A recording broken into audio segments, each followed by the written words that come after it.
안녕하세요. 안녕하세요. 테일러 콘텐츠 에디터 원희. 에디터 영준입니다. 저희가 이번 영상에서 소개해드릴 작품은 바로 최근 입소문을 타고 굉장히 핫해지고 있는 드라마죠. 신하균과 여진구가 주연을 맡은 JTBC 드라마 괴물입니다. 이 드라마는 배우들의 연기와 그리고 쫀쫀한 스토리로 시청자들에게 굉장히 호평을 받고 있는데 그 호평에 비해서는 시청률이 조금 낮은 편이라서 안타깝죠. 네, 저희가 이제 리뷰와 함께 영업을 한번 해보려고 합니다. 8회까지 그렇죠. 진행이 됐잖아요. 네. 그래서 이제 8회까지의 줄거리를 소개를 해드리도록 하겠습니다. 네. 우선 이동식이라는 인물이 있죠. 문주시 만양파출소의 경사인데요. 네. 20년 전 이제 쌍둥이 동생 이유연과 20대 여성 방주선 피살 사건 용의자로 지목이 되어서 가정이 완전히 붕괴된 좀 아픈 상처를 가지고 있어요. 그리고 또 이제 한때 광역수사대에서 이제 경찰 생활을 하기도 했는데 이때도 파트너 사망 사고와 관련해서 만양파출소로 이제 좌천되어서 네. 이제 근무 중인 인물입니다. 네.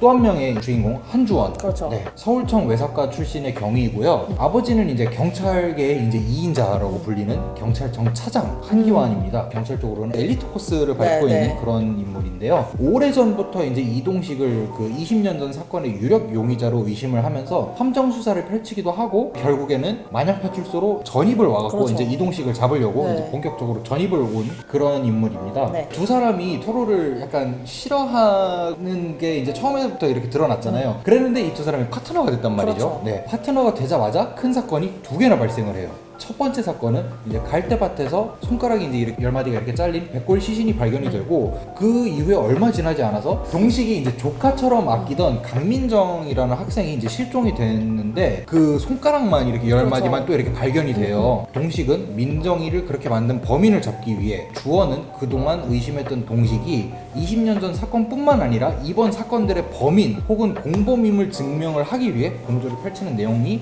쭉 흘러가는 게 8화까지의 그렇죠. 내용이었습니다. 네. 8화까지 보면서 이제 이 드라마는 정말 재밌다라고 느끼는 부분들이 있었을 거 아니에요. 저는 첫 번째로 꼽는 게 두 사람의 브로맨스라고 해야 될까요? 러브라인? 이 드라마 자체가 이동식과 한지원의 심리전을 중심으로 진행이 되는데 두 사람 사이가 굉장히 심상치가 않아 보여요. 네, 맞아요. 일단 이 두 사람의 성격부터가 굉장히 다르거든요. 네네. 이동식은 이 만양파출소의 젤또라고 하죠. 제일 또라이. 젤또라이, 상또라이 역할을 맡고 있습니다. 네네네. 네, 그리고 주변 사람들이 이제 용의자였던 그 과거 때문에 굉장히 모진 말들을 많이 던지는데 그쵸. 굉장히 유들유들하게 막 대처를 해요. 맞아요. 그리고 되게 뻔뻔하게 핵심을 찌르는 말들도 굉장히 잘하고 똘끼가 있는데 기본적으로는 이렇게 어려운 사람들이나 나이 든 어르신들이 이렇게 민원이 오잖아요. 이걸 네네. 굉장히 잘 처리해주는 그런 그 딱 순경 네네. 그런 모습을 보여줍니다. 한조원은 좀 타인과 교류하는 거를 별로 안 좋아하는 것처럼 보여요. 굉장히 까칠한 성격이고 결벽증을 가지고 있어서 티슈 갖고 다니면서 맨날 닦고 막 티슈 이렇게 한 통씩 써. 네, 경찰계 엘리트 코스를 밟아온 도련님이라서 남들이 시기 질투하는 목소리들이 굉장히 많았거든요. 그러든가 말든가 굉장히 마이웨이하는 그런 네. 스타일인데요. 이 두 사람이 서로를 굉장히 싫어하는데 이런 둘을 파트너로 묶어버리잖아요. 마주칠 때마다 투닥투닥 싸우는 일명 혐관이라고 혐관이라고 하죠. 하죠. 네. 이런 관계를 보여줘요. 한조원은 이동식을 이제 범인으로 의심을 하고 미러를 붙이는데 이제 이동식은 굉장히 속내를 알 수 없는 그런 모습들을 보여주고 유들유들하게 넘기니까 한조원이 더 집착을 하는 완전 것처럼 집착하죠. 장난 아니야, 그렇게 진짜. 보이는 그런 네. 구도가 돼요. 네. 두 사람이 막 부딪힐 때마다 이동식은 이렇게 능글능글한 목소리로 너 나 좋아하니? 맨날 계속 이런 식으로 넘기고 한조원은 막 나는 네 눈앞에서 사라지지 않을 거다.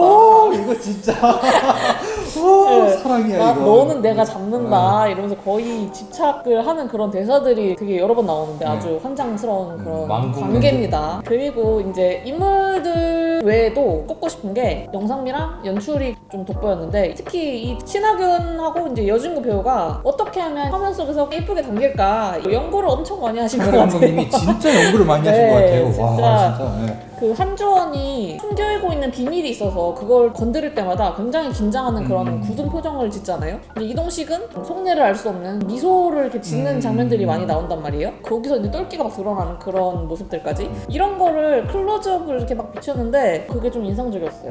네, 이 배우들이 열리라는 연기랑 미모를 다 잡는 거죠. 맞아요. 영상에서. 진짜. 네. 그리고 이 두 사람이 대치를 할 때 이 구도가 굉장히 정말 뒤통수만 살짝 밀면 거의 키스할 정도로 네, 그런 각도를 막 보여줘요. 음성을 지우고 그냥 그것만 보면은 귀에다 대고 사랑해라고 말하는 것 같긴 해요. 네, 그리고 그 베일에 쌓인 연쇄살인범을 찾는 그 과정들을 보여주는데 이 연쇄살인범을 괴물이라고 한단 말이에요. 근데 이 괴물을 잡기 위해서 경찰들이 괴물이 자처해서 되는 거죠. 이 드라마의 오프닝 시퀀스에서 몇몇 등장인물들의 얼굴에 타이틀 로고가 이렇게 겹쳐지면서 그 괴물과 괴물이 되어버린 이들의 모습을 이렇게 은연중에 비춰주는 그런 장면들이 굉장히 저는 인상적으로 봤습니다. 여기서 또 OST도 굉장히 인상적인데 맞아요, 특히 최백호가 부른 더 나이츠라는 노래가 있어요. 멜로디나 가사가 희비극 같은 느낌을 주는데 드라마 속에서 충격적인 사건이 벌어졌거나 그런 비밀이 드러날 때 이 음악이 천천히 깔리거든요. 멜로디랑 화면이 굉장히 아이러니한 그런 느낌을 줘서 되게 신기하고 인상적이었던 부분이에요.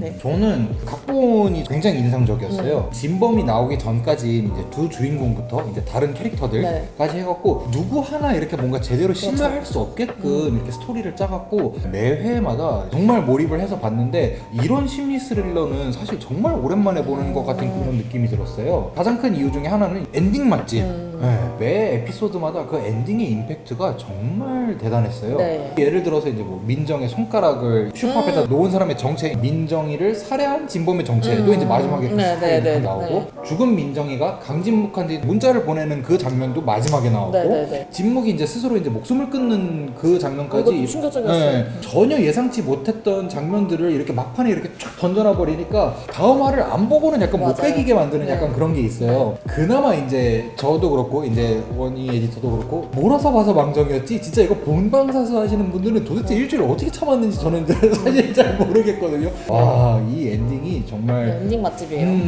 그리고 이제 또 하나 제가 꼽은 게 인물들의 대사라든지 표정 이런 거 하나하나가 허투루 쓰이지 않고 다 의미가 있었던 거 같아요. 디테일이 굉장히 살아있죠. 그리고 이제 떡밥회수도 굉장히 잘했죠.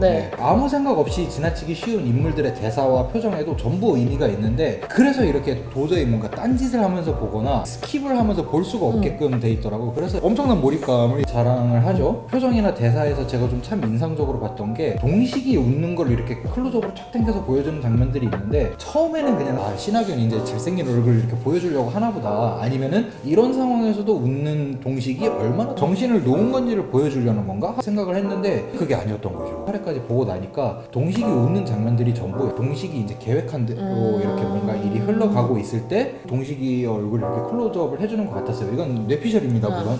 예를 들어서 1화 마지막에 이제 주원이 이제 뭐 당신이 동생을 죽였습니까? 라고 물어봤을 때 주원이 이제 본인을 의심하면서 이제 이 사건에 개입을 하게 되면 사라진 동생을 찾을 가능성이 생겨서 웃은 게 아닐까라는 생각이 들었고 그 민정이 살인 사건이 일어난 이후인 3화에서는 휴직하려는 주원을 이렇게 붙잡고 막 웃는 장면이 나오잖아요. 근데 이게 주원을 도발을 해갖고 자신을 이제 좀 더 범인으로 의심받는 상황으로 만들고 긴급 체포를 당하게끔 계획을 만든 다음에 결과적으로는 이렇게 되면서 주원이 약간 사건에서 배제가 되잖아요. 강민정 사건에서 그렇게 하면서 주원이가 더러운 일, 법을 이렇게 벗어난 일을 하지 않게끔 빼내주는 것 같은 느낌? 사랑이라고 해야 될까요? 그리고 이제 3화 마지막에 이렇게 붙잡히면서 이렇게 또 씩 웃는 걸 이렇게 보여주잖아요. 거기서는 계획이 이제 또 자신이 원하는 바대로 흘러가니까 웃는 것 같다는 생각이 들었어요. 왜냐? 그래야 진범이었던 강진묵의 이제 의심에서도 벗어나고 민정이 사건의 범인과 그 전의 사건들의 이제 범인도 잡는 동시에 시신도 찾고 그러면서 이제 동생에 대한 실마리까지 얻을 수 있으니까 자기의 계획대로 흘러가야 된다는 그런 느낌의 웃음이었던 것 같아요. 동식이의 웃음을 이렇게 이해를 하게 되니까 그 나중에 동식이의 계획이 틀어지면서 멘붕이 왔을 때 왠지 더 몰입을 하게 되더라고요. 이런 식으로 표정, 대사 이런 거에 담기는 의미가 많은데 한 번만 보면 놓칠 것 같은 게 조금 있다 보니까 1회차로는 사실 좀 성에 안 찰 것 같아요. 8화까지 이렇게 진행이 됐는데 연쇄살인범이 그 피해자 강민정의 아버지였던 강진묵이잖아요. 그렇죠. 근데 강진묵이 이동식의 그 쌍둥이 여동생 이희연을 자기가 죽인 게 아니다 이런 식으로 다임 메시지를 남겨놓고 자살했단 말이에요. 그럼 이 이희연 사건의 진범은 누구일까 예측을 해볼 수가 있을 것 같은데 일단 저는 지금 골라본 인물이 이동식, 박정재 이 두 사람이에요. 이동식은 계속 이제 의심을 받기도 하고 있지만 기타 피크가 그 범죄 현장에서 발견됐잖아요. 그렇죠. 그래서 용의자 선상에 올라서 굉장히 강압적인 수사를 받기도 했었는데 거기서 이제 풀려난 과정이 아직 드러나지 않았단 말이죠. 이게 아직 공개되지 않아서 좀 의심스럽고 또 박정재는 20년 전에 이동식이 이제 용의자가 됐을 때 이동식이 알리바이를 알렸던 그 친구잖아요. 근데 그 이후에 자신이 막 사슴을 죽였다, 여자들 비명 소리가 자꾸 들린다 이런 식으로 호소를 해서 미국 유학을 간 것처럼 꾸며서 4년 동안 정신병원에 입원을 했었단 말이에요. 비명 소리를 들린다고 한다는 이런 거나 뭐 사슴이 보인다고 말하는 걸 보니까 박정재가 정말 누군가를 죽인 걸까 이런 생각도 좀 들더라고요. 그래서 이 둘을 조금 눈여겨보고 있긴 한데 사실 이런 장르를 좀 보다 보면은 너무 대놓고 보이는 떡밥이 많을수록 범인이 아니란 말이죠. 약간 그렇죠. 네, 그래서 이 둘이 아니라면 제3자가 있지 않을까 생각을 해봅니다. 네. 저는 박정재의 어머니죠. 도의원이라든지 아니면 그쪽 이제 깡패 패거리 있잖아요. 네. 그쪽일 거라는 생각을 살짝 해봤는데 정재랑 이제 진묵 같은 경우에는 살인에 가담을 했다기보다는 현장에 있던 목격자 같은 느낌일 것 같고 이제 정재가 계속 이렇게 막 사슴을 이걸 그리잖아요. 왜 사슴인가 하고 살짝 고민을 해봤는데 그 갈대밭 시인이 나올 때마다 고라니 이걸 꽉꽉꽉 나오잖아요. 진묵이 유연을 붙잡았는데 어떻게 해갖고 유연이 도망을 치던 와중에 도의원네가 이렇게 차를 몰고 가다가 교통사고가 나서 유연이 이제 죽은 거야. 그런 상황에서는 로드킬이라고 생각을 할 수도 있잖아요. 거기 고라니가 그렇게 막 뛰어다니고 그러니까 그래서 자기 세뇌하듯이 내가 사람을 죽인 게 아니고 고라니를 친 거다 이러면서 이제 약간 그 죄책감이 그림에서 나오는 게 아닐까 그런 생각도 들고 그리고 이제 그거를 묻기 위해서 도의원네가 한주원의 아버지한테 약간 청탁을 해갖고 사건을 마무리. 왜냐면 그때 그 유연 사건을 마무리했던 게 한주원의 아버지였거든요. 예. 진묵도 유연이 도망가는 걸 쫓아갔는데 교통사고가 난 거야. 그거를 동식이한테 말을 못하잖아요 사실. 그러니까 동식이네 어머니를 극진이 모시는 게 아닐까 죄책감에 그런 생각이 드는데 어디까지나 뇌피셜이고 사실 어떻게 될지는 전혀 모르겠습니다. 사실 네. 전혀 감이 안 잡혀요. 네. 네.